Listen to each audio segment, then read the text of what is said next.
Alors que Microsoft s'apprête à dévoiler Windows 9, gros plan cette semaine sur le prochain OS du Mac, Yosemite. Quelles sont ses avancées les plus significatives? Voit-on poindre enfin un Mac tactile? Débat, retour également sur la polémique qui fait rage sur les iPhone 6 Plus tordus et la première mise à jour d'iOS 8 synonyme de cauchemar. Bonjour à tous, je suis très heureux de vous retrouver pour cette édition spéciale d'On refait le Mac dédiée à Yosemite, mais également à ces iPhones tordus. Regardez, le mien a toujours force et vigueur pourvu que ça dure. Mais avant de rentrer dans le vif du sujet, n'oubliez pas notre concours pour remporter cette semaine 2 disques durs WD My Passport Wireless. Le voici en répondant à la question qui vous sera posée en fin d'émission. Attention, soyez attentifs, la réponse vous est glissée. Tout de suite, top jingle.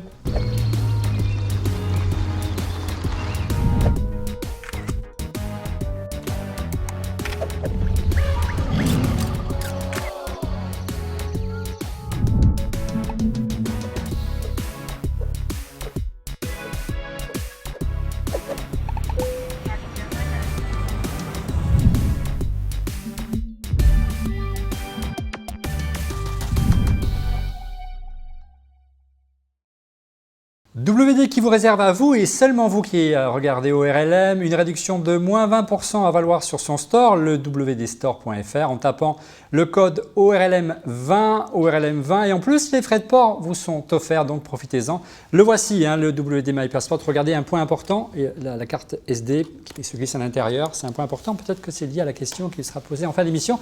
Je dis ça, je dis rien. Avec comme chroniqueur cette semaine ici en plateau dans le studio 26 de Victor Images, Paul Rony, notre anthropologue du Mac et le Benjamin de cette émission. Bonjour Paul. Bonjour Olivier, ça va? Ça va, tu as bien préparé toutes les nouveautés, tu nous as fait plein de bonus cet été sur Yosemite, on va les découvrir ensemble. Aujourd'hui, autre chroniqueur en duplex depuis son domicile à Paris, Rodrigo Sepúlveda-Schultz, investisseur, entrepreneur et podcasteur. Bonjour Rodrigo, ça va bien? Salut, ça va pas trop mal. T'as oublié consultant aussi de temps en temps pour les grands comptes. C'est pour que tu le dises. Ce n'est pas mon domicile, c'est mon bureau. D'accord, c'est ton bureau. Bon, très bien. J'arrêterai de venir boire à ton bureau. Accessoirement, mon bureau est à mon domicile, mais là, on est dans mon bureau. Voilà. Merci Rodrigo. Autre chroniqueur, vous avez l'habitude de découvrir chaque semaine dans On refait le Mac. On va appeler la rédaction de Clubic à Lyon, à savoir Stéphane Rocher. Bonjour Stéphane. Bonjour Olivier, bonjour Rodrigo, bonjour Paul. Et pour parler donc de Yosemite et aussi de Windows 9. Oui, parce que Windows 9, ça va être aussi une grande actualité pour Clubic la semaine prochaine. Ça sort, c'est dévoilé le 30 septembre et on va enfin savoir si les rumeurs se confirment au niveau notamment du menu démarrer.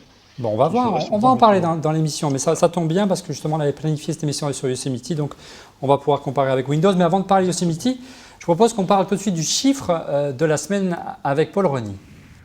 Alors Paul, quel est donc le chiffre de la semaine? Je crois que c'est un rapport avec un record de vente d'iPhone en un week-end. Et oui, effectivement, parce que ce week-end, les iPhones se sont vendus à 10 millions d'unités. C'est le plus gros score qu'Apple ait enregistré pour les ventes d'iPhone le premier week-end. On n'a pas la ventilation entre l'iPhone 6 et l'iPhone 6 Plus. D'après ce qu'on sait, pour à peu près 500 000 iPhone 6 vendus, il y aurait 100 000, 150 000 iPhone 6 Plus de vendus. Alors, est-ce que c'est vraiment plus que les années précédentes, Paul? Voilà, c'est ce que nous montre la courbe qui est ici. Donc, en 2011, pour l'iPhone 4S, on était à 4 millions d'unités. Pour le 5, en 2012, on était quand même à 5 millions d'unités. Et l'année dernière, où Apple a lancé 2 téléphones, le 5S et le 5C, on avait fait 9 millions d'unités et cette année, 10 millions d'unités. En sachant que cette année, la Chine devait faire partie des pays de lancement et que ça n'a pas pu être le cas pour des questions de régulation. Ouais, sachant que la Chine est l'un des pays où Apple performe le plus aujourd'hui, donc c'est plutôt de bon augure. Autre chiffre, Paul, celui du nombre de personnes qui sont en tout cas déclarées auprès d'Apple pour des problèmes d'iPhone tordus. Oui, alors ils sont 9. 9 à avoir déclaré à Apple des iPhone 6 Plus tordus, ce qu'on a appelé le Bangate, ne comporterait aux yeux d'Apple, en tout cas ceux qui ont été en Apple Store, que 9 personnes. Voilà. Ouais. C'est le nombre de personnes, c'est un chiffre qu'a donné à Apple au site US CNBC. Alors c'est un chiffre étonnant quand on voit la déferlante médiatique qui s'est abattue sur Apple ces dernières semaines. Messieurs, quelle est votre réaction? Est-ce qu'on peut parler véritablement de Bangate? Est-ce qu'on peut parler d'Antennagate comme il a été le cas il y a quelques années? Est-ce que c'est comparable? Steve Jobs avait dit à l'époque que c'était notre faute, on tenait mal notre téléphone. Et là, on pouvait entendre de Cupertino les sirènes dire vous mettez mal votre téléphone dans votre poche. C'est notre faute, c'est pas celle d'Apple, c'est notre faute. Et, peut-être que les gens n'ont pas encore eu le temps d'aller à l'Apple Store le rendre, mais clairement, il y a un problème quand on voit les images. Et il y a eu plein d'exemples de photos où on se disait iPhone Ben Edition, iPhone Dali Edition en version étalée. C'était très rigolo. Voilà, il y a un problème. Il est peut-être trop fin, les matériaux sont pas assez solides. Voilà. Alors, il y a Apple qui a convoqué. Ils n'ont pas réagi au même niveau que l'Antenna Gate les années précédentes du temps de Steve Jobs, où ils avaient convoqué la presse pour une keynote spéciale, une conférence de presse spéciale.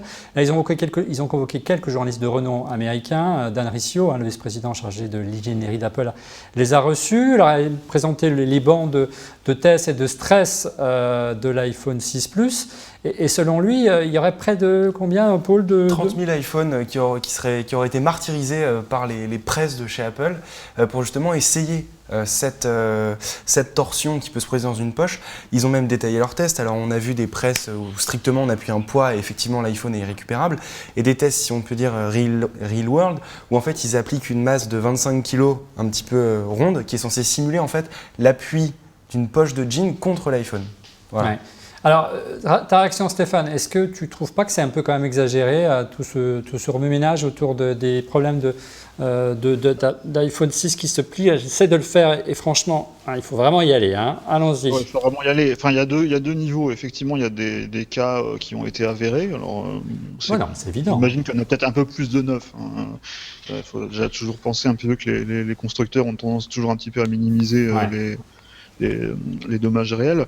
Maintenant, il y a des cas, par contre, ce qui est un petit peu ridicule, c'est toutes ces vidéos qu'on voit de gens qui s'évertuent à plier un iPhone en deux. Il y a visiblement un problème au niveau des matériaux, on le disait la dernière fois, la course à la finesse, peut-être que c'est un petit peu exagéré quand même, et peut-être que ça a des effets un peu pervers. Et il y a aussi le fait que les utilisateurs d'iPhone, contrairement aux utilisateurs d'Android qui sont habitués à avoir des grands téléphones, etc., sont peut-être pas encore habitués à ces grands formats et en attendent peut-être de pouvoir le mettre dans la poche qu'on attend d'un iPhone, mais c'est vrai que là, Apple a peut-être pas prévu assez ce cas de figure. Alors, Rodrigo... D'un autre côté, on sait tous que pendant l'hiver, si on met sa carte de crédit dans la poche, on se colle pas un radiateur, parce que la carte de crédit va fondre au se plier. Voilà, c'est un bout de technologie, ça coûte cher. Ça coûte cher, c'est un bout de technologie. Je crois qu'on le met pas négligemment dans la poche de son jean. On fait attention. Maintenant, il va faire un petit peu plus frais. On le met dans sa poche, on le met dans la poche de devant. Voilà. Est-ce que quelque part, Rodrigo, Apple n'est pas quelque part victime de son système de communication? Elle aime bien la marque fonctionner sur le buzz, tu le sais bien. Et quelque part, il y a des retours de manivelle qui peuvent être assez violents. C'est un exemple. C'est pas exactement ça. Apple est une entreprise qui a changé, on l'a dit tellement de fois, un grand nombre d'industries. C'est devenu la deuxième ou la première marque, je ne sais plus, sur Interbrand, deuxième, première capitalisation mondiale. Apple symbolise aujourd'hui beaucoup de choses. On pourrait dire la perfection dans le design, la définition, l'innovation. Et dès qu'il y a le moins de grains de sable dans les rouages, tout le monde recrie à cause de cela.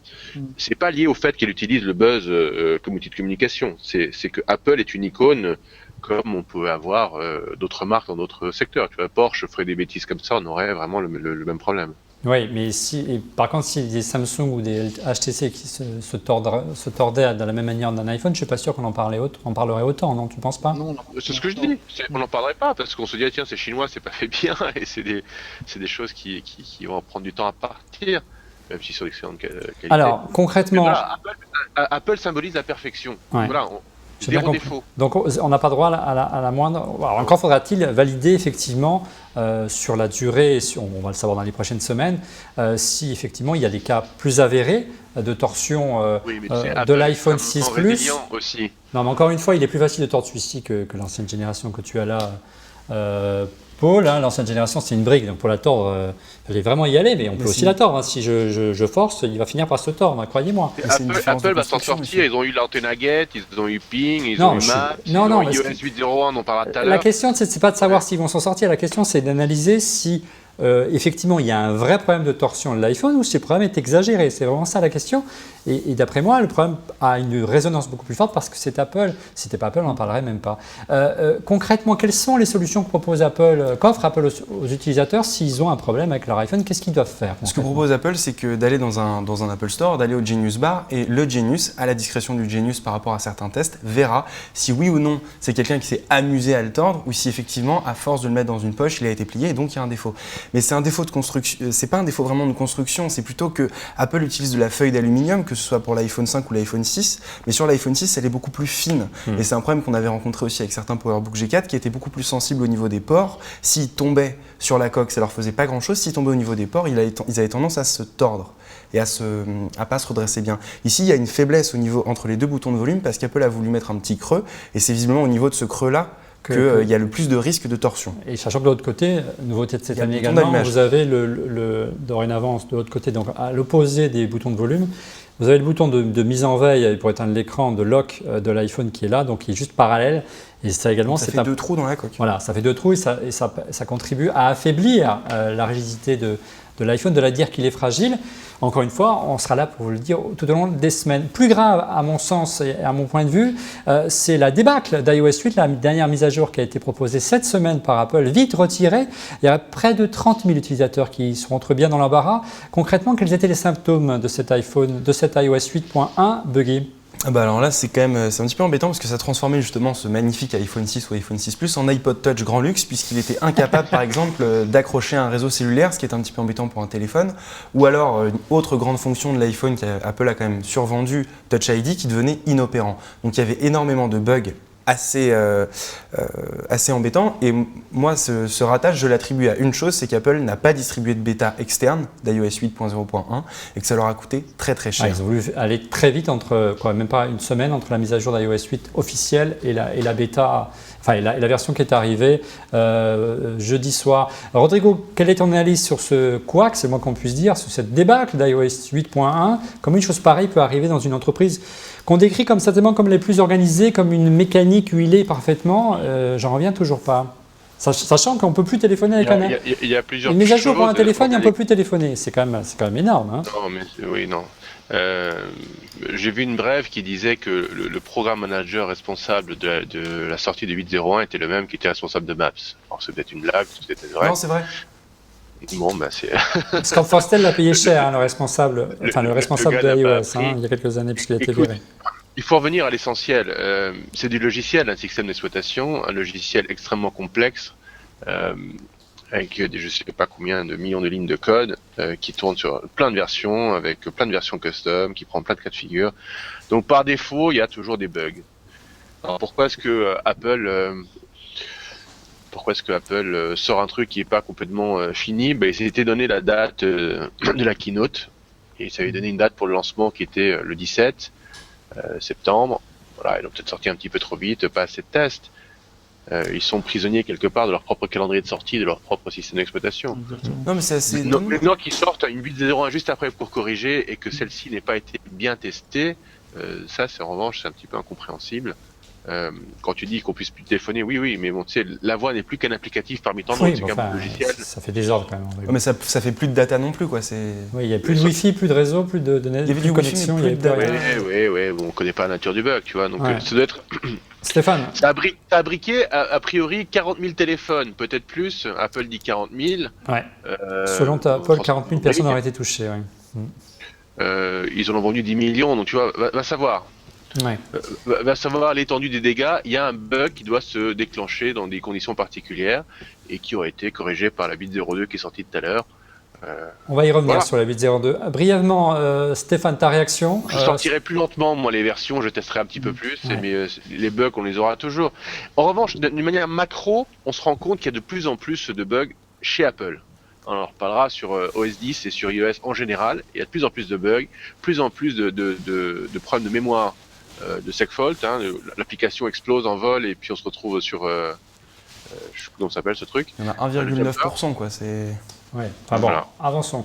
Stéphane, concrètement, ta réaction concernant ce Quack iOS 8, brièvement, est-ce que ça arrive aussi à d'autres constructeurs Ça arrive aussi à d'autres constructeurs, je pense notamment à Samsung qui avait l'an dernier retiré une mise à jour du Galaxy S3 qui a apporté beaucoup de bugs, d'autonomie, de Wi-Fi, etc.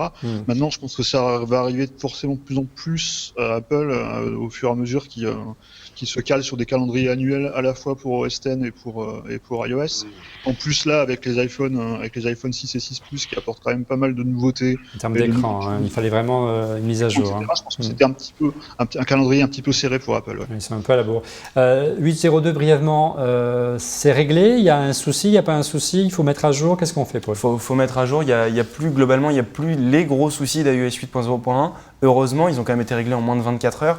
C'est rapide, ça n'excuse pas ce qui s'est passé, mais voilà. Donc oui, 8.0.2, moi je l'ai installé tout à l'heure. Visiblement, ça tourne mieux. Voilà. Et puis, de manière générale, prenez l'habitude, vous le savez, pour la plupart d'entre vous qui nous regardez fidèlement chaque semaine, il ne faut pas faire de mise à jour systématique parce que la tech, l'informatique n'est pas une science exacte. On a malheureusement une triste illustration cette semaine avec Apple. Je vous rappelle notre concours WD pour emporter ce My Passport Wireless. Il y a 2 exemplaires à emporter en répondant à la question qui vous sera posée en fin d'émission. Soyez attentifs, elle a été glissée déjà la réponse, soyez attentifs. Et répondez les premiers avec l'hashtag ORLMWD et pensez également à la réduction exceptionnelle de moins 20% que vous offre notre partenaire WD. En tout cas, on espère que Apple aura moins de difficultés avec iOS 8, avec le prochain système pour Mac, à savoir Yosemite avec iOS 8, qui pointe le bout de son code. Paul, on a une idée de la disponibilité de Yosemite concrètement ? Mi-octobre, lors de la keynote pour les nouveaux iPads, ce sera bon. Voilà, on espère. Parce que là, quand même, on en est à la 7e développeur preview et franchement, tout tourne pas trop mal. Donc je pense que c'est un système d'exploitation qui est quand même sur la bonne voie. Il reste des problèmes à régler, mais en un mois, j'espère que pour le coup, maintenant que la tornade iOS est passée, si je puis dire, ils vont recentrer leurs équipes, parce que maintenant c'est la même équipe sur le système desktop, et justement travailler d'arrache-pied pour sortir les derniers bugs. Ouais. C'est un peu fou d'ailleurs, quand tu me dis ça, de se dire qu'une boîte aussi importante qu'Apple au niveau moyen en termes de présence de moyens financiers considérables ait du mal à s'éparpiller comme ça et qu'on sente tous ces moyens, un coup sur iOS, un coup sur Mac, on a fini un chantier, on entame un autre, et puis et tant de mal, du moins de l'extérieur, à mener plusieurs chantiers de front. Alors, première réaction, Paul, lorsqu'on a découvert lors de la WDC en juin dernier OS 10 Yosemite, j'y suis arrivé. C'est une grande évolution de l'interface, une interface qui, sans surprise, prend les atours d'iOS 7 et d'iOS 8 et qui s'aplatit. Oui, effectivement, mais c'est pas quand même la grande révolution d'iOS 7. Effectivement, il y a un aplatissement, il y a des changements de couleurs, comme on le voit sur la vidéo qui défile derrière. Notamment les icônes. Notamment les icônes et la barre des menus, mais, et des effets de transparence un peu on partout. Les voit également. Mais il n'y a pas non plus, ça va être beaucoup moins, je pense, polarisant qu'iOS 7. Voilà, il va y avoir beaucoup moins de c'est moche ou c'est trop beau qu'iOS 7, parce que ça reste dans une continuité. Ouais. Donc ils ont fait des petits changements esthétiques comme une nouvelle police de caractère, donc il est arrivé de l'Helvetica qui s'est étroitisé, tu l'as dit, des effets de transparence. Une nouvelle icône. Ouais, et donc là, vraiment l'effet qui est propre à iOS 7 qu'on retrouve dans OS 10, donc c'est les effets de transparence, ce qu'on a l'habitude maintenant de voir sur l'iPhone, la possibilité que lorsqu'on déplace une application ou une fenêtre, on voit en transparence le fond d'écran. Alors, Rodrigo, on sait que tu avais été très critique l'année dernière lorsqu'iOS 7 est arrivé. Effectivement, comme le disait Paul, c'est quand même moins radical cette évolution de l'interface. Elle te choque moins que l'année dernière. Ouais, j'attends de voir à l'usage. Sur graphiquement, je m'en fiche un peu. Et pour mémoire, un système d'exploitation, c'est un logiciel qui permet de gérer les ressources physiques de la machine. Par-dessus, on met une interface graphique. Là, on ne parle que de l'interface graphique. Moi, je voudrais savoir concrètement. On va y arriver, mais on commence par le cosmétique, par la partie supérieure de l'iceberg, si tu veux bien. Tu vois, moi, il y a très très longtemps, quand j'avais des cheveux noirs et des cheveux courts, j'ai fait une école qui s'appelait l'EPITA. Et à l'EPITA, il y avait une spécialisation dans laquelle j'ai un petit peu sévi, qui s'appelait Système et Réseau. Donc, c'est ma formation initiale. Système d'exploitation et réseau. À l'époque, on tournait sur Unix et par-dessus, on mettait des interfaces graphiques. Et les interfaces graphiques sur Unix sont complètement interchangeables. Moi, ça m'embête un peu que Apple est complètement fermé. On peut utiliser l'interface par défaut Apple, mais ça serait bien qu'on puisse utiliser une autre interface si quelqu'un veut faire un truc plus minimaliste, ou alors avec du skeuomorphisme, ou alors en 3D, ou alors en noir et blanc. Enfin voilà. Stéphane, On s'en fout un peu de l'interface. Bon, alors, je me tourne vers Stéphane. Comment tu as trouvé cette interface on sait que l'interface, il y a beaucoup de graphistes, beaucoup de directeurs artistiques, beaucoup de gens de l'artistique en général qui s'intéressent à Apple et à son interface. Ils aiment une interface assez minimaliste. Il y a une fonction qui est arrivée qui permet d'assombrir, de rendre ça de manière un peu plus sobre. Ça s'appelle le Dark Mode. Je ne sais pas si tu as vu ça. Stéphane, qu'est-ce que tu en as pensé ? Alors, le Dark Mode, j'ai pas été spécialement convaincu. Après, je l'avais utilisé dans une bêta. Je crois qu'il n'était pas encore finalisé à un moment où je l'avais essayé. D'une manière générale, moi, j'aime assez cette interface qui est effectivement moins radicale que celle d'iOS 7. Je pense que c'est voulu parce que je pense qu'il y a des les utilisateurs de Mac ont des exigences qui font qui seraient moins sensibles au changement, je pense. Et d'un autre côté, il y a des choses que j'aime beaucoup moins, notamment toutes ces transparences qui sont un petit peu abusives. Par contre, il y a des choses que j'aime beaucoup, que notamment il y a des petits retours en arrière même, notamment au niveau du dock qui quitte enfin son espèce d'aspect 3D qui sont un peu Tiger, c'est ça que j'avais jamais vraiment accroché sur les. Il y a 4 ou 5 ans, on a déjà même plus 6 ou 7 ans. Après, concernant les polices, je pense qu'il y a aussi une grosse différence entre. Alors, je l'ai pas essayé encore sur un Mac Retina justement, mais j'ai l'impression que l'interface a vraiment été pensée pour les écrans Retina. Et c'est vrai que sur un MacBook Air, c'est pas mal, mais on sent qu'il y a des petits éléments d'interface qui sont pas très très lisibles, donc c'est un petit problème quand même. Bon. Autre élément graphique très important qui vraiment saute aux yeux lorsqu'on lance la première fois Yosemite sur Mac, c'est le centre de notification, Paul. Oui, c'est juste, je voudrais revenir sur ce qu'on vient de dire. Effectivement, on peut dire ce qu'on veut sur l'interface graphique d'un système Unix. Je suis tout à fait d'accord avec toi, Rodrigo, c'est bien qu'elles soient interchangeables. Mais chez Apple, c'est l'inverse. Un Mac, c'est un ordinateur centré sur son interface et le noyau, Apple n'en a rien à faire. Et surtout, les utilisateurs de Macintosh n'en ont rien à faire. Ce qui compte pour un Mac, et c'est comme ça depuis qu'il existe, c'est l'interface parce que c'est la porte d'entrée. C'est toute l'accessibilité du Macintosh. Donc toute la différence entre le Mac et un PC. Voilà, donc on peut pas dire que l'interface. Un des arguments historiques d'Apple était par exemple la sécurité. Mais non, mais ça c'était une conséquence. Pas de virus, etc. C'était la vitesse d'exécution de ces trucs, c'était la gestion multitâche. Enfin, c'est toutes des choses utiles d'un système d'exploitation sur le cœur historique de Next. Donc je suis absolument pas d'accord. Alors là, tu parles de Next. Ce dont te parlait Paul, c'était de l'origine du Mac en 84, à savoir de faire un ordinateur relativement fermé pour le rendre accessible à monsieur et madame tout le monde. Mais ce n'est pas l'objet du débat. L'objet du débat, c'est l'interface et le centre de notification, Paul, concrètement. C'est sympa, ça marche bien. Ouais, alors ça, une grosse évolution par rapport aux années précédentes quand même en matière de centre de notification. Il arrive carrément presque en plein écran aujourd'hui. Ah oui, parce que sous Mavericks, il servait quand même à rien, clairement. C'était juste une longue liste de notifications qu'on n'arrivait pas franchement à trier correctement. Il y a même des gens qui ne l'ouvraient jamais. Et maintenant, aujourd'hui, avec... Moi, c'est le cas. J'ai jamais utilisé le centre de notification, quasiment jamais non plus d'ailleurs sur iOS. Sur iOS. Sur iOS, si quand même. Sur le Mac, je comprends qu'on s'en serve pas. Mais dans Yosemite, ce qu'il y a de très sympa, c'est qu'on peut y ajouter des widgets.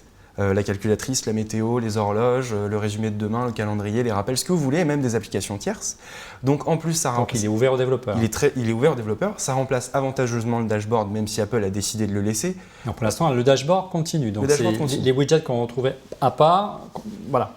Oui, donc finalement, c'est un objet d'interface, si je puis dire, assez sympathique et qui peut être utile pour le coup, alors que celui de Mavericks ne servait à rien. Voilà. Donc c'est plutôt une réussite. C'est assez difficile en plus parce que le centre de notification, il est très iOS, il est très conçu, il est très tactile et c'est vrai d'y accéder avec une souris, c'est pas forcément évident ou un trackpad. Le centre de notification, messieurs, allez, mouillez-vous, qu'est-ce que vous avez pensé? C'est une évolution intéressante, la possibilité d'accéder directement, par exemple, à la calculette. On sait que sur un iPhone, c'est pratique parce qu'on tape sur l'écran, comme je le disais, avec une souris, c'est moins évident. Disons que c'est moins utile forcément d'un centre de notification sur un ordinateur, puisque le but d'un centre de notification, c'est surtout de voir ce qu'on a loupé pendant son absence, qui arrive plus fréquemment forcément sur un téléphone. Surtout si on l'a dans la poche, effectivement. Dans la poche. Et moi, je l'utilisais personnellement un petit peu quand même pour Twitter, notamment. Moi, j'utilise Growl. Ouais. Ah, c'est vachement bien, Growl. Et c'est vrai que Ça existe depuis 10 ans, gros. Ouais, en gros, c'est ce qui a inspiré Rodrigo Apple, c'est Groll, c'est ces petites alertes de notification qui apparaissaient dans le coin supérieur droit du Mac. Mhm. Mais Oui, Stéphane. concernant le volet, le volet aujourd'hui, donc qui a été ajouté donc à Yosemite, je trouve ça assez intéressant parce qu'effectivement le dashboard était tombé un petit peu en désuétude et n'a pas évolué depuis. Il fallait y accéder de manière un peu alambiquée aussi. Quelle version d'ailleurs. Et là, ça va peut-être un peu relancer l'intérêt des widgets, parce que ça peut toujours avoir un intérêt. Ce dont j'ai peur, c'est comme sur iOS, j'ai un peu l'impression qu'à force d'ajouter des widgets, on se retrouve avec une liste de 3 écrans à défiler, donc ça risque d'être un petit peu le bazar. Non, on a 1,3 milliard d'applications sur l'iPhone, on aura quelques dizaines de milliers de widgets. Voilà. Alors, autre avancée, Paul, après la notification, je parlais de plein d'écran, je pensais à Spotlight, c'est Spotlight, et une vraie avancée en termes d'ergonomie cette fois-ci. On y accède toujours par le coin supérieur droite, mais désormais, quand on fait une recherche, elle apparaît en plein écran. Donc c'est assez sympathique. Clairement, ils se sont inspirés d'Alfred et de Launchbar, mais vraiment beaucoup. À tel point donc c'était des utilitaires. C'est des utilitaires, des lanceurs alternatifs à Spotlight qui avaient une raison vraiment d'être avant le nouveau Spotlight et qui aujourd'hui, pour l'utilisateur, comme Groll pour le centre de notification par exactement. Et aujourd'hui, ils vont perdre probablement une petite partie de leur public, même s'ils proposent des choses beaucoup plus puissantes par rapport à des macros au clavier. Le nouveau Spotlight en fait permet de chercher sur le web, dans ses calendriers, partout dans le Mac, comme le permettait l'ancien Spotlight, mais il y a énormément de services qui ont été rajoutés. Voilà. Et en plus, maintenant, je pense que c'est aussi pour les petits écrans, ce Spotlight arrive vraiment comme une barre en plein écran et aussi pour montrer un grand aperçu, alors que l'ancien Spotlight se contentait d'une liste de fichiers qu'on pouvait afficher dans le Finder pour avoir un aperçu. Ouais. Voilà. Ce que nous disait Paul est intéressant, à savoir la possibilité d'aller faire des recherches autres que le contenu sur le disque dur, des recherches sur Internet. Il y a eu beaucoup de rumeurs en amont de la présentation de Yosemite sur l'arrivée possible d'Apple sur le terrain des moteurs de recherche en face de Google. Est-ce que pour vous, c'est une manière de switcher Google, de proposer effectivement un système de recherche qui va chercher sur Google mais qui n'affiche pas la page de Google? Stéphane ou Rodrigo? Je sais pas, je sais plus d'ailleurs par contre s'il utilise Google d'ailleurs sur Google, je sais que sur iOS il utilise plutôt Bing en fait pour les résultats de recherche. Mais oui, c'est un moyen un petit peu. Pour moi, c'est un petit peu parce qu'on parle beaucoup à chaque version de macOS de l'arrivée de Siri. Moi, pour moi, c'est un petit peu un substitut, parce que je pense que Siri sera jamais vraiment développé sur OS X. Mais c'est un petit peu un Siri au clavier en fait. Ce Spotlight, je le vois un petit peu comme ça. Oui, c'est un lanceur d'application. On veut lancer une application, on ne la cherche pas, on tape son nom et pop, ça sort. Rodrigo, tu y crois, ce scénario anti-Google? C'est la première étage de la fusée. On commence par cacher Google avec le Spotlight et puis après, peut-être l'année prochaine ou dans 2 ans, on lance son propre moteur de recherche. Il y a un marché aujourd'hui pour Apple. Aujourd'hui, c'est son métier de se lancer un moteur de recherche.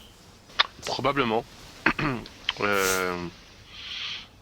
Je m'explique. On avait eu un débat dans un vieil épisode sur attends, laisse-moi 2 secondes. Il est parti. Sur le lancement d'Android par Google. Ce qui est important, c'est l'utilisateur final et la relation qu'on a avec l'utilisateur final. Et on se rendait compte que pour Google, laisser l'utilisateur final utiliser un téléphone qui peut le désintermédier complètement et dans lequel tout le moteur de recherche peut être changé était une énorme menace et c'est pour ça qu'ils ont lancé Android. Donc en termes de riposte, effectivement, Apple peut reprendre ce contrôle-là chez lui. Bon, il n'a que 11 ou 12%, je ne sais plus, de part de marché. C'est possible. Il y a encore de la place sur le marché, franchement, pour un nouveau moteur de recherche aujourd'hui, même si Apple a une visibilité plus qu'une start-up moyenne qui montrerait son propre moteur de recherche, franchement. Non, en l'état, je pense pas. Google est une boîte qui se développe depuis à peu près 13 ou 14 ans sur un algorithme particulier qui a été raffiné au fil de tous ces temps-là. Très difficile de rentrer dans la logique qui a été inventée par Google et la monétisation de ce moteur de recherche. La preuve, tous les autres qui ont essayé, qui n'ont pas réussi, Bing en particulier à la fin. Néanmoins, il y a beaucoup de services qui se rémunèrent. Alors, des petits services, on n'est pas dans les ordres de grandeur du chiffre d'affaires d'Apple en milliards, en se faisant payer par un autre pour changer le moteur de recherche. Facebook, par exemple, ils ont donné une part de leur capital à Microsoft et du coup c'est Bing qui ressort et c'est pas Google. Donc ça c'est possible que Apple ait une démarche face à Google. Ça c'est tout à fait possible. Qui crée un nouveau service, compliqué. C'est plutôt une union sacrée, tu penses, que ferait Apple en mutualisant différents moteurs de recherche et services face à ceux de la galaxie Google. Et puis, qu'ils inventent un nouveau type de recherche. Là, à Google, on ne parle que de la recherche aujourd'hui dans l'Internet, pour trouver des choses sur Internet. Apple est plus légitime pour trouver des choses qui ne seraient pas de l'univers de l'Internet. Par exemple, tout ce qui est contact en interne, tout ce qui est dans tes notes, tout ce qui est tes documents qui est sur toi, tout ce qui est dans le cloud, qu'aujourd'hui Google ne peut pas aller chercher, tout ce qui est dans Facebook, que Google ne peut pas aller chercher, des informations qu'on pourrait récupérer à l'avenir dans l'intérêt des objets. Donc s'ils inventaient une nouvelle catégorie de recherche, oui, Apple peut prendre le lead là-dessus. Aller en frontal sur le search payant du net, non, ça je ne pense pas. En effet. Alors, continuons sur notre inventaire à l'après-vert, Paul, des avancées en matière à la fois d'interface et de fonctionnalité de Yosemite. On parle d'handoff. De quoi s'agit-il exactement? Le passage, littéralement. Alors, handoff, c'est une handoff et continuity, c'est deux fonctions qui marchent ensemble. C'est des fonctions qui permettent en fait, donc continuity synchronise les documents et s'occupe que le passage d'un appareil à l'autre se passe bien. Handoff en fait permet par exemple, j'ai mon iPhone, je commence à composer un mail, mon Mac est ici, j'arrive près de mon Mac détecte, il est sur le même réseau Wi-Fi que mon iPhone, que je suis en train de taper un mail sur mon iPhone, il va me proposer une petite icône qui va me dire ah bah tiens, finis donc ton mail sur mon grand écran, c'est bien plus pratique. Voilà, ça c'est handoff, c'est-à-dire que Apple va jouer à fond avec Yosemite iOS 8 la carte de l'écosystème intégré par rapport aux divers chez Google ou chez Microsoft. Et ça, pour le moment, Paul, ça ne fonctionne uniquement qu'avec des applications d'Apple. Pour le moment, ça ne fonctionne qu'avec des applications d'Apple, mais les API sont ouvertes, donc n'importe qui, par exemple Hydro, va proposer une application comme ça. Il y a déjà des pistes. Sketchbook, Goodreader, tout ça, ils vont proposer des applications qui s'intègrent à Continuity, à Handoff et à iCloud Drive. Voilà, c'est trois services qui marchent de pair et qui vont faire qu'Apple va pouvoir jouer sa carte de, vous voyez, un iPhone, ça marche avec un Mac, un iPad. Et tu parlais de Continuity, donc là, par contre, Continuity, même si c'est lié effectivement à Handoff, là, c'est plus l'idée de la continuité entre le téléphone, enfin son iPhone, son Mac ou son iPad pour recevoir ses SMS et ses appels, voilà, c'est ça? C'est ça. J'oublie mon téléphone dans une autre pièce, je peux décrocher via mon Mac ou via mon iPad. C'est ça c'est Handoff et Continuity. En fait, c'est deux fonctions qui. Il n'y a pas de raison de dire Continuity ou Handoff. On dit Handoff et Continuity, ils les ont présentés dissociés à la WWDC parce que ça semblait plus pratique. Mais voilà. C'est plus simple à faire comprendre. C'était plus simple à faire comprendre sans doute pour le public. Mais c'est des fonctions qui vont permettre ça. Et ça... Ils sont entremêlés, c'est bien ce dont il s'agit. C'est ça. Et ça marche bien, ça marche plutôt pas mal. Tu l'as testé tout l'été, est-ce que ça fonctionne bien? Le passage d'appel de l'iPhone au Mac marche très bien par exemple. Alors ça marche comment concrètement? C'est du Wi-Fi, c'est du Bluetooth? C'est comment? C'est du Wi-Fi. Wi-Fi. Alors, ça dépend parce qu'à un moment, moi, j'avais l'impression que Handoff marchait que si j'activais Wi-Fi et Bluetooth. J'ai l'impression que si je commence à taper un mail sur mon iPhone et que mon téléphone... Je crois qu'il faut du Bluetooth. Il faut du Bluetooth pour Handoff, il me semble. Ouais. Pas pour des... Bluetooth 4.0 d'ailleurs, ce qui fait que c'est pas compatible notamment avec l'iPhone 4S, je crois. Voilà, donc il y a certains prérequis. Oui, Stéphane, Paul, concrètement, qu'est-ce qu'il faut en matière de... Donc il faut un réseau Wi-Fi, ça c'est clair. Un réseau Wi-Fi, du Bluetooth pour certaines fonctions, un appareil avec du Bluetooth 4.0. Donc les dernières générations de Bluetooth 4.0, des appareils qui ont 1 ou 2 ans, pas plus. Ça. Et pareil pour les Mac, il faut du Bluetooth 4.0. D'accord. Donc même si votre Mac supporte Yosemite, c'est pas dit qu'il supporte Handoff. D'accord. Voilà. On va servir de bêta-testeur un petit peu encore, c'est bien. Donc il faut bien sûr des appareils soit iOS 8 sur Yosemite, tu l'as dit, et des applications compatibles. Donc on va voir si les autres constructeurs ou les autres développeurs vont suivre la tendance. Et apparemment, c'est le cas. Je pense que oui, parce que ça marche très bien quand ça marche. Ouais.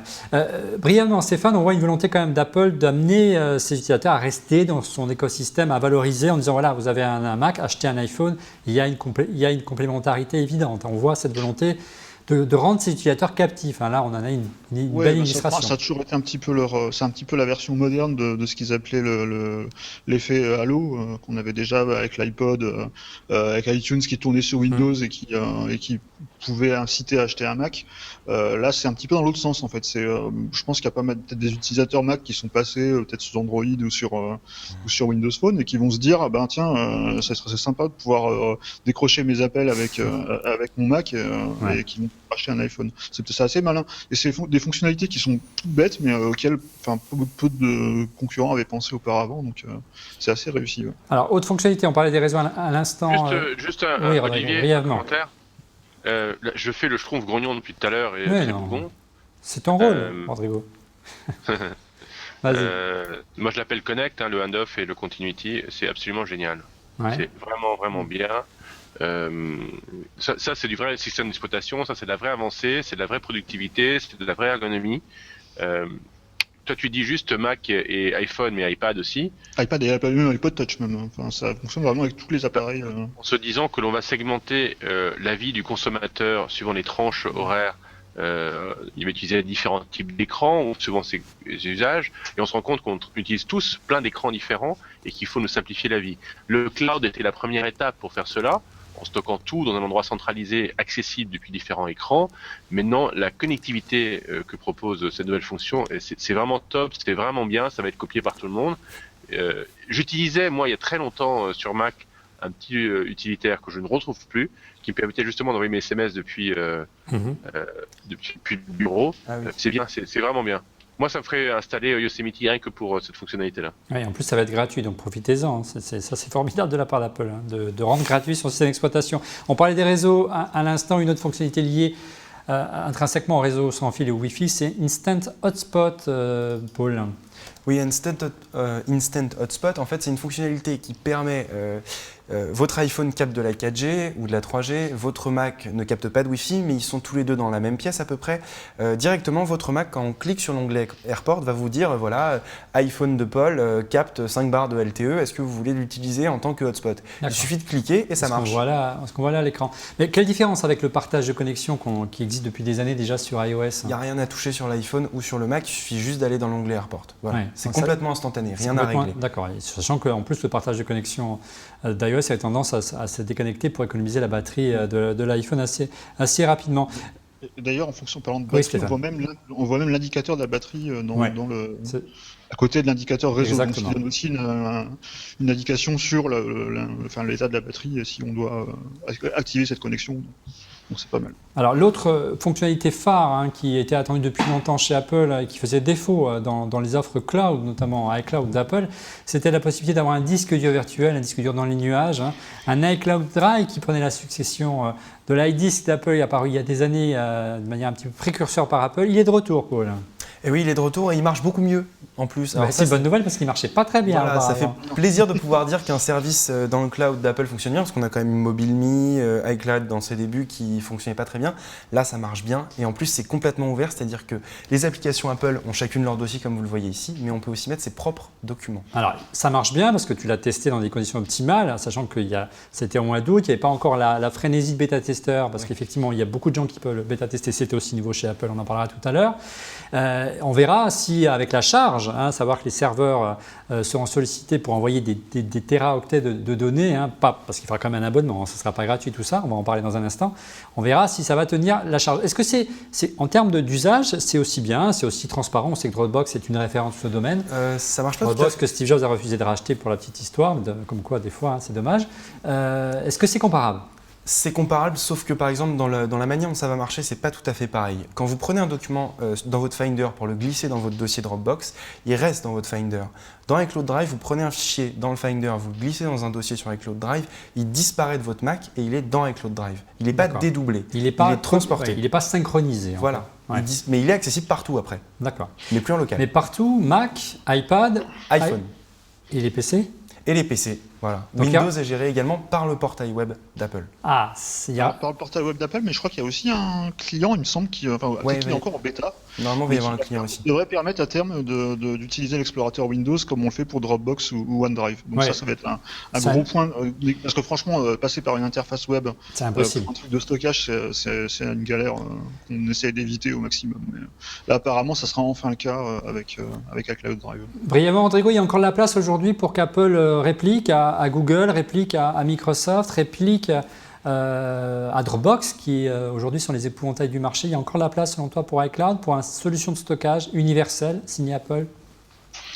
Et Box.net. Et Box.net, il y en a plein. Il y a plein de solutions. Écoute, oui. Oui, parce que Apple vend plein d'appareils sur iOS en dizaines de millions. C'est l'icône qu'ils peuvent présenter par défaut. Donc ils ont, en termes de marketing, de recrutement d'utilisateurs sur un service, ils ont plein de gens. Donc c'est possible. Tout le monde n'est pas encore sur Dropbox. Moi, j'en suis ravi. Dropbox, j'ai pas du tout envie de changer. On utilise Dropbox, hein, on refait le Mac avec Riot depuis des années maintenant. Hein, c'est vraiment la solution. Et bien sûr, Google. Hein. Mais c'est quelque part une commodité. C'est juste un service qui fonctionne. Microsoft. J'utilise même pas Google Drive, moi, mais c'est un service qui fonctionne très très bien. Dropbox. C'est transparent pour moi, j'ai accès à tous mes documents partout, ça synchronise tout tranquillement. Rodrigo, Apple fait la même chose, c'est possible. Ouais, le nerf de la guerre pour Apple, on sait qu'Apple était très cher jusqu'à maintenant sur son offre iCloud, alors qu'il proposait moins de choses que Dropbox et la concurrence. Ils ont annoncé des prix assez compétitifs. Est-ce que la concurrence a réagi, Paul? Ah oui, puisque Dropbox a quasiment divisé ses prix par 2 ou par 10 pendant l'été. Enfin, ça a été grand chambardement au moment où Apple a annoncé son offre. Donc, petit rappel, iCloud Drive est annoncé à 5 Go gratuit, 20 Go 0,99 € par mois. Hein, donc, les prix ont eux aussi été divisés par 10 quasiment par rapport à l'offre de l'année dernière. Et dorénavant, chez Dropbox, on a un téraoctet de stockage pour 9,99 €. Donc, ils ont bien réagi. Et c'est le double chez Apple. C'est le double chez Apple. Si on regarde du côté de Google, il faut compter 20 Go pour une offre gratuite et 100 Go, ça coûte à peu près 1,99 €. Quant à OneDrive de Microsoft, les 15 Go sont gratuits et 1,99 € pour 100 Go. Donc oui, l'offre d'Apple est un peu plus compétitive, mais la concurrence a réagi. Je vais faire un petit plug pour un ami de la maison. Hein. Ouais. Tariq Krim avec son joli cloud, qui est une interface C'est vrai. qui se met Et par-dessus qui est tous un ces fidèle gens-là. dont on refait le Mac, on le salue.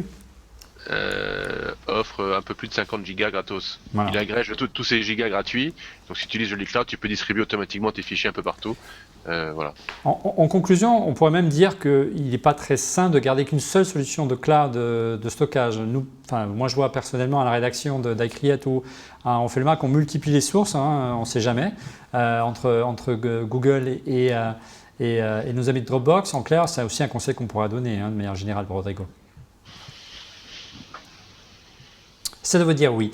Je vous rappelle notre concours pour remporter 2 disques durs My Passport Wireless d'une valeur, je crois que ça coûte autour des 250 €. Donc c'est un beau cadeau en répondant à la question qui vous sera posée en fin d'émission. Soyez attentifs, la réponse vous a glissé. Et n'oubliez pas également le bon plan 20% qui vous est offert sur le store de www.store.fr en tapant le code ORLM 20. On avance sur les fonctionnalités, une grande avancée qui était attendue parce que c'était un gros manque des versions précédentes. C'est Mail qui était pas mal décrié ces dernières années autour d'OS 10, Paul. Alors, quelles sont les avancées? Est-ce qu'on a corrigé un petit peu les défauts, les bugs qui ont été pointés du doigt tout au long de ces derniers mois? Déjà, Mail marche, ce qui est pas mal parce que sous Mavericks, la synchro avec les comptes Gmail a quand même été un enfer, quasiment jusqu'à maintenant. Ça marche à peu près correctement. C'est pour ça que tu as switché sur AirMail, toi. AirMail qui est une beauté et qui marche vraiment bien. Toute beauté, tu peux le dire. Ouais, c'est vraiment de toute beauté, ça marche très bien, ça gère tous les comptes. C'est vraiment, et j'attends qu'une chose, c'est que AirMail arrive sur iOS. Ça marche que sur la dernière version d'OS 10 et ça marche pas sur mon Mac Pro qui, je vous rappelle, fonctionne encore très bien, mais que j'ai depuis janvier 2007. Ouais. Désolé, mais bon, le fait est qu'AirMail est un super logiciel et que Mail sous Yosemite marche. C'est vrai que ça synchronise, puis c'est plus rapide. Hein, alors, quelles sont les avancées concrètement de Mail de cette version qui sera intégrée à Yosemite? Énormément de fonctions supplémentaires. Une chose qui m'a intéressé, on parlait de stockage et de solutions de cloud. Maintenant, il y a la fonction MailDrop qui est liée à iCloud. Alors MailDrop, en fait, c'est pas vraiment lié à iCloud. Ils ont dit que c'était lié à iCloud pour poser un nom dessus. Ouais. Ça utilise les mêmes serveurs qu'iCloud et c'est par exemple pour les gens qui ont une messagerie qui supporte pas les grosses pièces jointes. Ouais. Le mail part donc vers le... Quand on a un gros fichier envoyé de plus de 8 mégas, par exemple 10 mégas. Voilà. Le mail part d'un côté, par la voie habituelle, mais la pièce jointe saute par les serveurs d'Apple et revient dans la boîte mail du... C'est pas un lien téléchargé comme on peut avoir sur Dropbox? Non, la pièce jointe peut aller jusqu'à 5 gigas. Se retrouve directement dans le mail qu'on va recevoir. Là, il faudra être abonné à iCloud et avoir la capacité nécessaire de stockage, mais c'est un vrai concurrent, une vraie alternative à WeTransfer, par exemple, qui est vraiment le standard aujourd'hui pour le transfert de grosses pièces. C'est un lien téléchargé si le destinataire n'a pas justement un Mac ou un abonnement iCloud. Yosemite. Donc là, on a un lien pour télécharger le fichier. Voilà. Pour le reste, encore une fois, c'est l'usage qui nous dira si Mail tient le choc. Hein, avec tous les fournisseurs d'accès, toutes les solutions de messagerie qui existent dans le marché, c'est toujours un enfer. Donc on a hâte de pouvoir, moi j'ai hâte, j'ai 40 000 mails de retard, c'est une horreur, donc j'ai hâte de remettre à plat. Mail, une fonction une application qui me tient à cœur parce qu'elle était à l'origine de cette émission, ça s'appelait iChat, la solution de visioconférence d'Apple, qui est devenue Message parce qu'elle a jumelé à la fois la visioconférence et la fonction iMessage d'iOS pour envoyer les SMS gratuits. Elle a été très décriée ces dernières années parce qu'en termes d'ergonomie, c'était une horreur, je pèse mes mots, avec 2 interfaces différentes, vraiment, c'est vraiment pas digne d'une marque comme Apple. Est-ce que les choses sont enfin arrangées du côté d'OS 10 Yosemite avec Message, Paul? Ça marche plutôt mieux, mais c'est encore clairement un énorme chantier. Et c'est un peu pesant de voir justement qu'un logiciel qui devient crucial avec des fonctions comme Continuity et End-Off n'a pas plus d'attention, parce que la gestion des comptes vidéo, c'est toujours un enfer. Par exemple, quand on reçoit un appel... Quand on veut faire de la visioconférence, tu veux dire les comptes vidéo, c'est ça? Quand on veut de la visioconférence, ou même, par exemple, quand je reçois un appel de mon iPhone sur mon Mac, et que je décroche, et que si par exemple je veux continuer à faire autre chose qui est le but, je vois FaceTime, c'est FaceTime qui fait passer l'appel, visiblement. Ouais. Et donc par rapport à, parce que ça aurait pu passer par message, c'est très alambiqué. C'est très FaceTime bordélique, on peut le dire. C'est-à-dire qu'avant, il y a 50 applications, il y a FaceTime, message, il y a FaceTime, il y a Feu iChat qui gère la visioconférence mais avec les comptes IM et les comptes iCloud et autres, et Google Gtalk, enfin il y a vraiment une remise à plat à faire, et quand on voit la beauté d'Angat qu'on utilise chaque semaine dans Refait le Mac, on se dit que vraiment Apple a laissé en friche un beau marché. Ils étaient précurseurs avec iChat. Oui et non, quand tu m'appelles Olivier sur Hangout, moi ça sonne sur mon iPhone, mon iPad et sur mon ordinateur. Oui, mais par l'application Hangout ou oui, par mais il y a quand même des fonctionnalités message. et des avancées fonctionnelles qui ont été proposées, et depuis 10 ans, Apple n'a rien proposé en matière de visioconférence. C'est quand même dommage, alors qu'ils étaient précurseurs. C'est la première marque grand public à proposer une solution de visioconférence multi-utilisateur, et c'est ça qui nous a donné l'idée de faire en Refait le Mac, puisqu'on pouvait appeler plusieurs utilisateurs en même temps. On avance, on va parler de Safari, le butinaire d'Apple, qui a aussi pas mal évolué. Là, l'évolution semble plus franche, notamment au niveau de l'interface, Paul, avec notamment des effets de transparence que Greg Federighi a fait un grand plaisir d'utiliser. Il y a beaucoup d'inspiration d'iOS 7. On a vu également avec la gestion des pages, ça ressemble beaucoup à ce qu'on a sur l'iPad et sur l'iPhone aujourd'hui. Ah oui, ça marche plutôt pas mal. Et surtout la barre de recherche, en fait, il n'y a plus de barre des favoris. Par exemple, les favoris apparaissent quand on clique juste dans la barre d'adresse, mais qu'on ne tape rien, les favoris apparaissent. La barre de recherche combine à la fois la recherche par Google, Bing ou Yahoo, ou même DuckDuckGo, qui est un moteur de recherche qui est censé protéger votre vie privée. Alternatif. Voilà. Alternatif. Et elle combine aussi la recherche Spotlight, en fait. Et qu'Apple a bien poussé. Apple a bien poussé, et Apple cherche encore une fois à sauter Google. Ouais. C'est une drôle d'expression. C'est une drôle d'expression, mais à éviter d'utiliser les services de Google. Mais vous avez compris. À éviter par exemple, en faisant de la recommandation de pages au moment même où on commence à taper. Les pages Wikipédia, par exemple. Donc, Safari, c'est sans doute l'application dans Yosemite qui a le plus changé et qui marche plutôt pas trop mal, mais qui a vraiment le plus changé, avec aussi cette vue par onglet, comme sur l'iPad, ce que Craig Federighi a appelé la Bird's Eye View, où on voit du dessus en fait tous ces onglets. Et ça, c'est une fonction qui me plaît beaucoup parce qu'on a vite beaucoup d'onglets ouverts. Elle rassemble en fait les onglets des mêmes sites. Là, tu me donnes envie. Tu me donnes envie. On parlait de sauter, tu me donnes envie d'utiliser très rapidement Safari.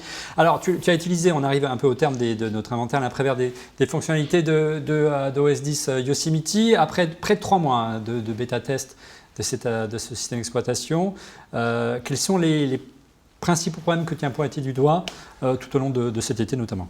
La batterie. L'autonomie. Ah ouais, l'autonomie qui encore aujourd'hui n'a pas retrouvé toute sa vigueur. Moi, mon MacBook. Décidément, on n'en sort pas ce soir. Mais allons-y, entre les iPhones tordus, mais allons-y, on se fait plaisir. La batterie de mon MacBook Pro avait la chance de tenir 7 heures quand je l'utilisais normalement. Ouais. Et, il est tout jeune. Il a que 2 ans, donc c'est quand même... et maintenant, elle tient au mieux 4 heures, au pire 2h30. J'estime que là, c'est une fonction sur laquelle il faut travailler tout de suite et très vite, parce qu'après iOS 8.0.1, les gens ne vont pas tolérer d'avoir une batterie divisée par 2, surtout quand c'est un des arguments de vente numéro 1 des ordinateurs portables de chez Apple. Oui, on peut penser qu'ils ne peuvent pas se permettre de laisser l'autonomie être divisée par 2, Stéphane Rodrigo.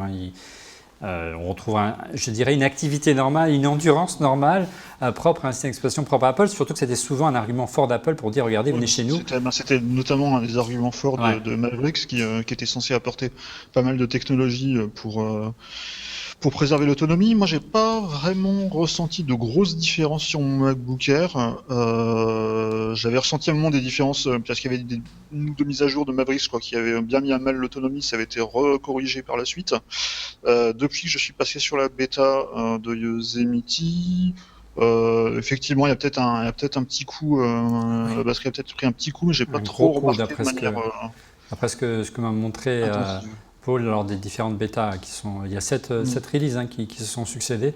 Ça a pris un gros coup. On va mettre un terme justement au thème de Yosemite. On va parler un petit peu du côté obscur de la force que tu connais bien. De ton côté, Stéphane, c'est Windows 9. Tu l'as dit, 9. On ne sait pas si c'est le nom définitif.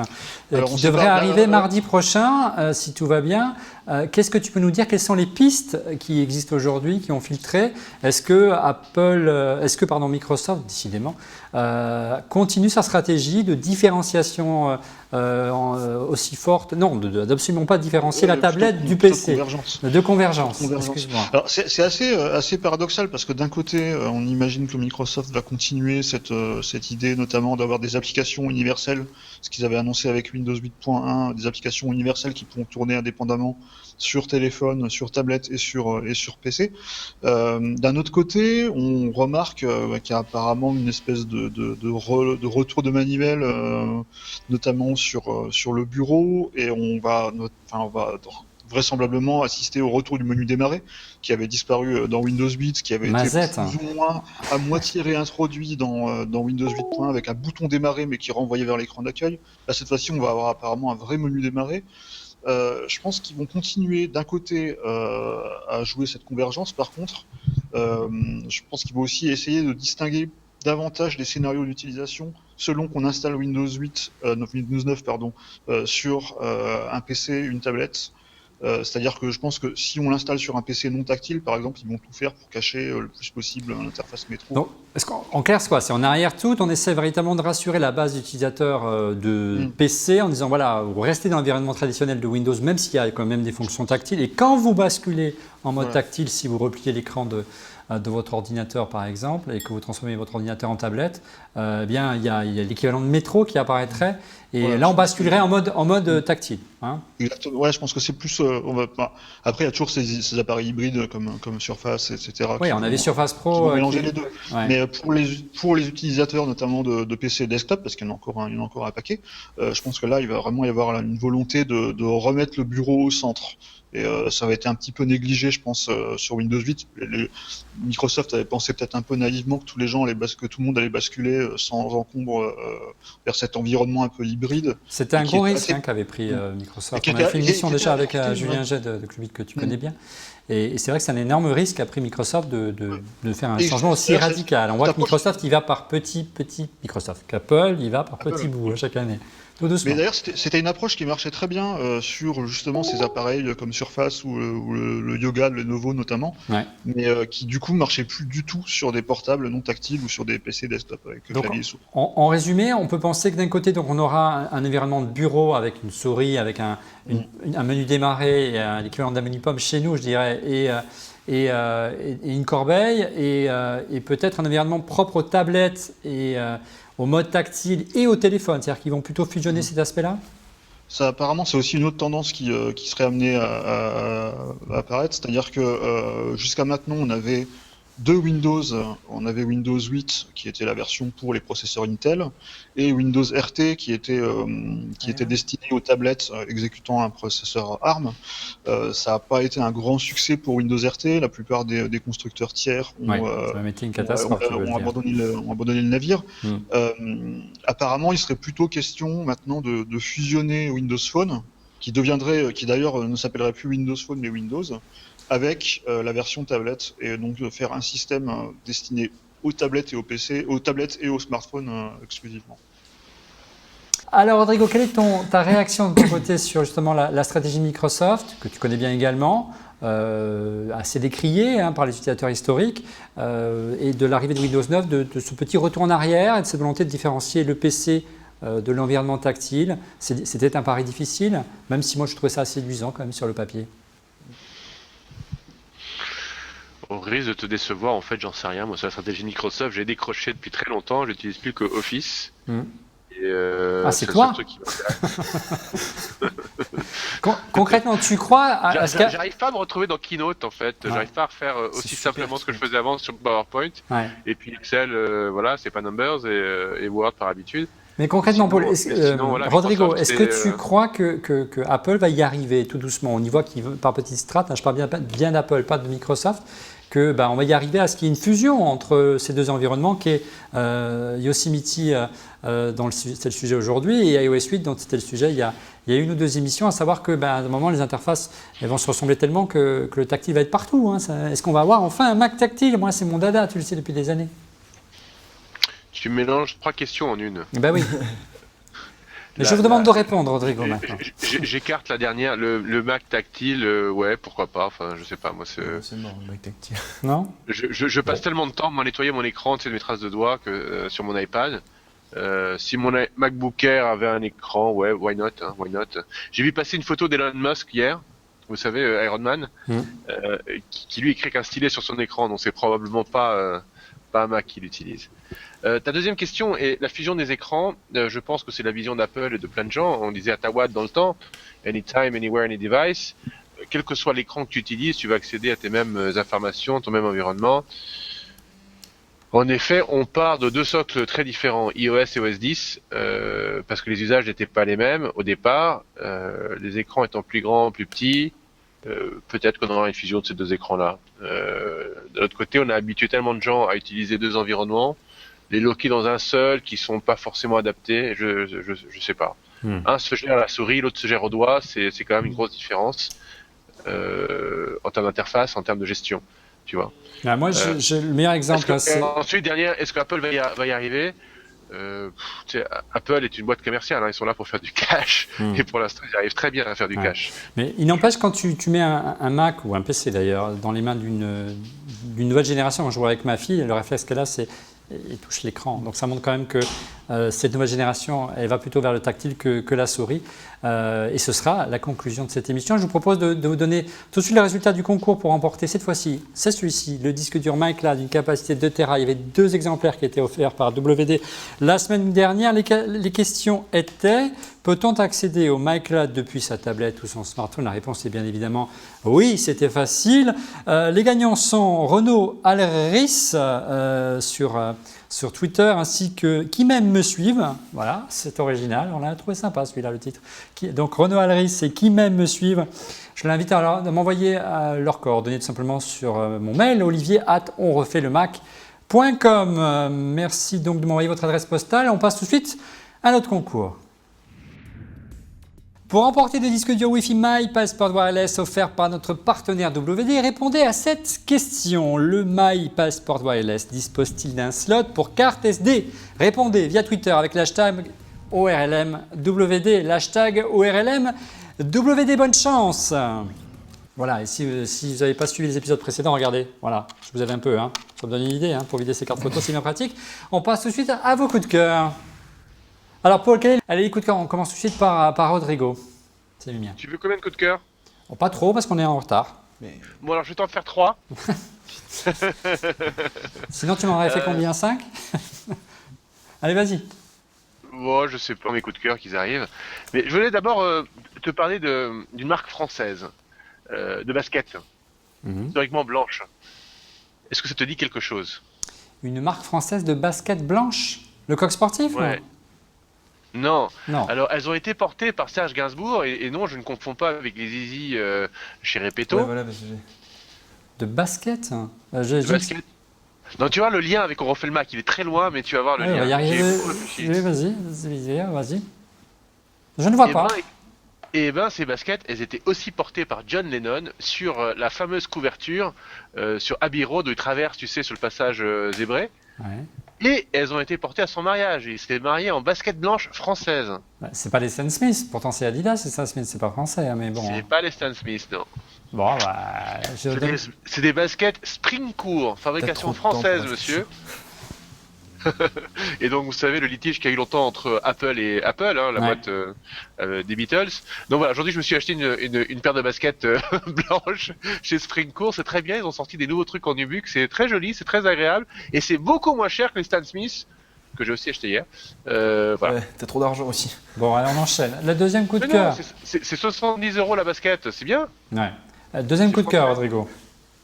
Alors, l'ami Cédric Malou, que vous connaissez probablement, exilé depuis quelque temps en Tchéquie, vient de lancer une boîte très rigolote. Alors, pour les gens qui picolent un peu trop comme moi, ça Non, sert à rien. Ça Mais n'arrive pour jamais, ceux qui, ça, Rodrigo. pour ceux qui boivent de manière aléatoire, qui ne savent jamais quoi choisir au restaurant sur la carte des vins, il a sorti une app qui s'appelle Aléatoire. Je ne connaissais pas cette expression, mais c'est intéressant. Aléatoirement. Ouais. Ouais. Ça s'appelle What Wine. Le site c'est whatwineapp.com. Et donc vous scannez la carte des vins et automatiquement il a tout un schmilblick qui fait de l'OCR, donc de reconnaissance de caractères sur la carte, et il vous dit quel est le meilleur vin à choisir dans la carte par rapport à ce que vous mangez. Donc on ne scanne pas la bouteille, on scanne, enfin l'étiquette, on scanne la carte des vins. Quand t'es bourré, tu Ouais, scannes la bouteille. différemment du Vivino. C'est rigolo, non? Ouais, c'est original. C'est gratuit, c'est payant? Ah, c'est gratuit. Ouais. Dernier coup de cœur, Rodrigo? Ouais, là c'est payant là. Ah, je crains le pire. Ah. Vas-y. Ça coûte 1,99 $. Et écoute, il y en a peut-être 442 autres apps qui font la même chose, mais celle-ci a une interface sympa et pour la dernière fois, enfin pour la dernière fois, pour cette fois-ci, ça marche. C'est une application photo qui permet de contrôler à peu près tous les réglages de votre iPhone, sauf l'aperture. A priori, vous pourriez, mais moi, il reste bloqué à 2.2. Ça permet de gérer l'ISO, le temps d'exposition, super utile en basse lumière, la balance des blancs, c'est vraiment impressionnant, vous le voyez en réel, comment ça change la balance des blancs, et plein d'autres trucs. Ça s'appelle Manual. M-A-N-U-A-L. Merci, Rodrigo. Très bien. De ton côté, Stéphane, quel est ton coup de cœur ce soir? Alors, moi j'ai un seul coup de cœur et c'est on C'est bien. parlait d'iOS 8 récemment et de la possibilité de changer de clavier virtuel, ce qui est une nouveauté.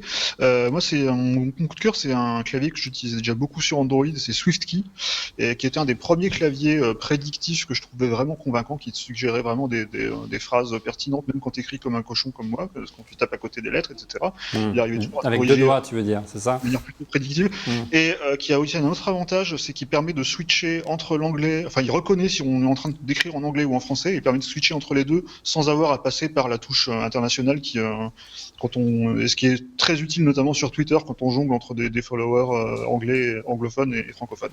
Voilà. Merci Stéphane. En plateau ici, de ton côté, Paul, quel est ton coup de cœur ce soir? Moi, mon coup de cœur, c'est une application qui s'appelle Carotte. Carotte? Carotte, oui, c'est une application de fitness que j'ai téléchargée parce que je l'avais trouvée sur un site et ça avait l'air marrant. Et en fait, elle vous insulte. Au début, elle vous traite de vieux tas de viande, de trucs comme ça. C'est un côté un peu maso, quoi.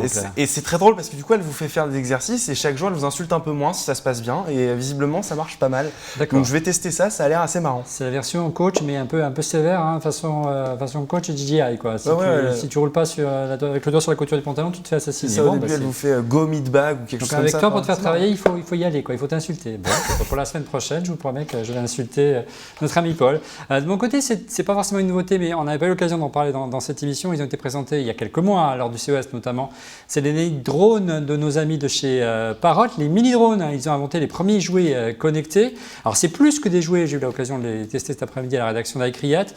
C'est de vrais drones, évidemment en réduction, hein, que ce soit le rolling speeder, le petit hélicoptère ou encore le jumping sumo. Alors là, l'hélicoptère, c'est vraiment l'héritage d'années d'expérience avec l'Air Drone, donc en version plus petite.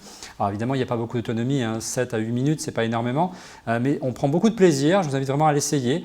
Et quant au jumping sumo que vous voyez là, c'est vraiment un extraterrestre, un objet qui virevolte, qui va partout, qui saute dans tous les coins.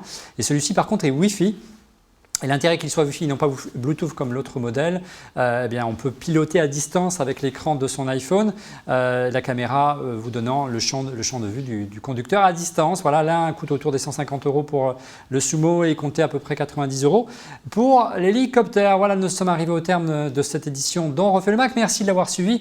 Vous retrouvez Paul chaque semaine dans On refait le Mac également sur son blog, Paul. Ma Coffee Talk, ouais, là il faut que je...